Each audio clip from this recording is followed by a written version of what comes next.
Flash flooding from the burn scars near Mora made low water crossings deadly. That was the case for one man who was killed while trying to make it across a raging river. Now the driver of that truck is charged with killing him.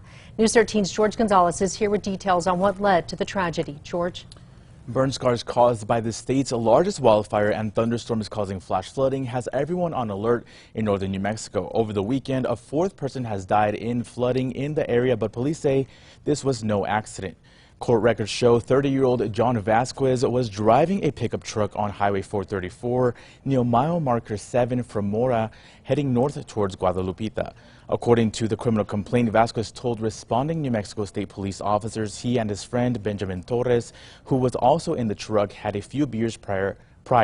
Now, as Vasquez attempted to drive through the floodwaters like this one seen here, Vasquez says the back end of the truck began drifting sideways. Now, with the current growing stronger, the truck went into a nearby ditch, flipping over and submerging into the floodwaters, taking Torres' life. It's been pretty bad. And that road there on 434 has been flooding every day due to the heavy rainfalls. So it's very dangerous, and just advise people and tell them not to be going through these flooding areas, and just be cognizant of your surroundings and stay on high ground.